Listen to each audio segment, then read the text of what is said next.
அனுர அரசுக்கு எதிராக ஜோதிடர்களை நாடும் முன்னாள் அரசியல்வாதிகள். திருமணம் செய்யும் அனைவருக்கும் வீடு வழங்கப்பட வேண்டும். பிரதி அமைச்சர். அனுர தரப்பின் கருத்தினால் அதிருப்தி அடைந்துள்ள மனுஷ. அனுர அரசின் மற்றுமொரு அதிரடி நடவடிக்கை. எரிபொருள் விலையை குறைக்குமாறு அரசாங்கத்திடம் கோரிக்கை. இலங்கைக்கு தமது ஆதரவை வெளிப்படுத்தியுள்ள சிங்கப்பூரின் பிரதமர். சமகால அனுர அரசாங்கம் எவ்வளவு காலம் நீடிக்கும் என்பது குறித்து முன்னாள் அரசியல்வாதிகள் ஆலோசித்து வருகின்றனர். இதற்காக தமது ஆஸ்தான ஜோதிடர்களிடம் ஆலோசனை பெற்று வருவதாக தென்னிலங்கை தகவல்கள் தெரிவிக்கின்றன.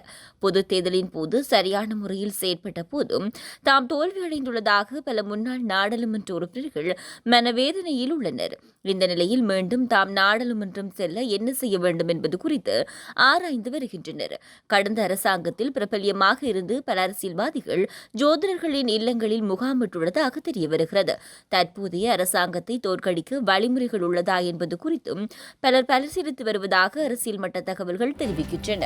எதிர்காலத்தில் திருமணம் செய்து கொள்ளும் அனைத்து தம்பதியினருக்கும் வீடு வழங்கப்பட வேண்டும் என வீடமைப்பு பிரதி அமைச்சர் டி.பி. சரத் தெரிவித்துள்ளார். தொலைக்காட்சி சேவையொன்றுக்கு வழங்கிய நேர்காணலில் டி.பி. சரத் இந்த விடயங்களை தெரிவித்துள்ளார். வீடுகள் இல்லாத காரணத்தினால் திருமணம் செய்வது காலம் தாழ்த்தப்படுவதாகவும் அவ்வாறான ஒரு நிலைமை இனி நீடிப்பதற்கு இடமளிக்கக்கூடாது எனவும் அவர் குறிப்பிட்டுள்ளார். 24 முதல் 30 வயதிற்குள் திருமண பந்தத்தில் இணைந்து கொள்ள வேண்டும் எனவும் அதுவே சரியான வயது எனவும் அவர் தெரிவித்துள்ளார். இந்த வயதில் திருமண பந்தத்தில் இணைந்து கொள்வோருக்கு வீடு ஒன்றை வழங்குவது அரசாங்கத்தின் பொறுப்பாகும் என அவர் தெரிவித்துள்ளார். இவ்வாறான ஒரு நிலையை எட்டும் வரையில் நாட்டை அபிவிருத்தி பாதைக்கு இட்டுச் செல்ல நடவடிக்கை எடுக்கப்படும் என தெரிவித்துள்ளார். கேள்விக்குரிய E8 விசா திட்டத்தை பயன்படுத்தி இலங்கையின் தற்போதுள்ள சட்ட நிபந்தனைகள் மூலம் நாட்டுக்கு சேவை வாய்ப்புகளை பெற்றுக் கொடுக்க தாம் உழைத்ததாக முன்னாள் தொழில் மற்றும் வெளிநாட்டு வேலைவாய்ப்பு அமைச்சர் மனுஷ நாணயக்கார தெரிவித்துள்ளார். தற்போதைய வெளிவிகார வெளிநாட்டு வேலைவாய்ப்பு மற்றும் சுற்றுலா அமைச்சர் விஜித ஹேரத்துக்கு எழுதிய கடிதத்தில் அவர் இதனை குறிப்பிட்டுள்ளார். எந்தவொரு வெளிநாட்டு வேலைக்காகவும் யாரிடமும் பணம் வாங்கவில்லை என்றும் இதுபோன்ற சூழலில் தம் மீது தொடர்ந்து குற்றச்சாட்டுகள் சுமத்தப்படுவது தனது அரசியல் வாழ்க்கைக்கும் தனிப்பட்ட வாழ்க்கைக்கும் பாதகமானது என்றும் மனுஷ கூறியுள்ளார். மாதாந்தம் $200 மில்லியன் இருந்து $500 மில்லியன் வெளிநாட்டு பணம் அனுப்பும் நடவடிக்கையில் இருதரப்பு ஒப்பந்தங்கள் மூலம் கொரிய வேலைகளுக்கு தொழிலாளர்களை பரிந்துரைப்பதை அதிகரிக்க பருவகால வேலை வாய்ப்புகளை திறக்க நடவடிக்கை எடுக்கப்பட்டுள்ளதாகவும் மனுஷ நாணயக்கார கடிதத்தில் விளக்கம் அளித்துள்ளார். தற்போது நாடாளுமன்ற உறுப்பினர்கள் மற்றும் அமைச்சர்களின் ஓய்வூதியம் மற்றும் தீர்வை வரியில்லா வாகன அனுமதி பத்திரத்தை ரத்து செய்வது தொடர்பில் அரசாங்கத்தின் கவனம் செலுத்தப்பட்டுள்ளது. அத்துடன் தற்போது அமைச்சர்களுக்கு சொந்தமான 150 சொகுசு வாகனங்களை விற்பனை செய்வதற்கு அமைச்சரவை அங்கீகாரம் பெற்றுக் கொள்வதற்கு நடவடிக்கை எடுத்து வருவதாக அரசாங்க தகவல்கள் தெரிவிக்கின்றன. நாடாளுமன்ற உறுப்பினர்களுக்கு V8 மற்றும் மொன்டெரோ போன்ற சொகுசு வாகனங்களை வழங்குவதில்லை எனவும் அரசாங்கம் தீர்மானித்துள்ளது. அமைச்சர்களின் சம்பளம் மற்றும் கொடுப்பனவுகள் தொடர்பான தகவல்களை மீளாய்வு செய்த பின்னர் முடிவெடுக்கப்படும் என்றும் அந்த வட்டாரங்கள் தெரிவிக்கின்றன. நாடாளுமன்ற உறுப்பினர்களுக்கு துப்பாக்கி மற்றும் துப்பாக்கி பயிற்சி வழங்குதல் வீடுகள் தொடர்பாக இதுவரை எந்த முடிவும் எடுக்கப்படவில்லை. அமைச்சர்களின் சிறப்புரிமைகளை மீளாய்வு செய்வதற்காக ஜனாதிபதி அனுரகுமார் திசாநாயக்கவினால் விசேட குழு ஒன்று அண்மையில் நியமிக்கப்பட்டது.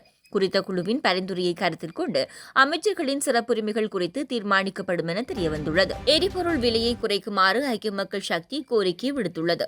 எதிர்க்கட்சித் தலைவர் காரியாலயத்தில் நேற்று நடைபெற்ற செய்தியாளர் சந்திப்பில் அவர் இதனை தெரிவித்துள்ளார்.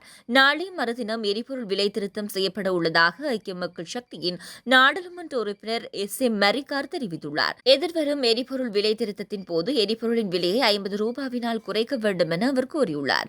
அத்துடன் தேசிய மக்கள் சக்தி எரிபொருள் விலை குறைப்பு குறித்து தேர்தல் மேடைகளில் செய்த பிரசாரம் மெய்ப்பிக்கப்பட வேண்டும் என அவர் வலியுறுத்தியுள்ளார்.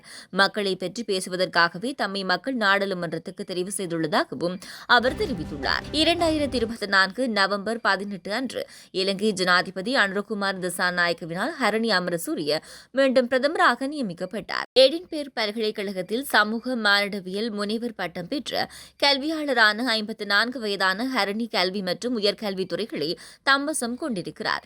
இந்த நிலையில் நாட்டை வழிநடத்தும் சீர்திருத்தங்களை மேற்கொள்ளவும் இலங்கை மக்கள் உங்களுக்கு வலுவான ஆணையை வழங்கியுள்ளனர் என்று கரணியிடம் லாரன்ஸ் வோங் தெரிவித்துள்ளார்.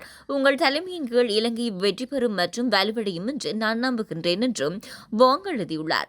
ராஜதந்திர உறவுகளில் 55வது ஆண்டு நிறைவை 2025 நெருங்கும் நிலையில் சிங்கப்பூருக்கும் இலங்கைக்கும் இடையிலான நட்புறவை மேலும் வலுப்படுத்த ஒன்றிணைந்து செயற்பட தாம் விரும்புகின்றேன் என்றும் வோங் குறிப்பிட்டுள்ளார்.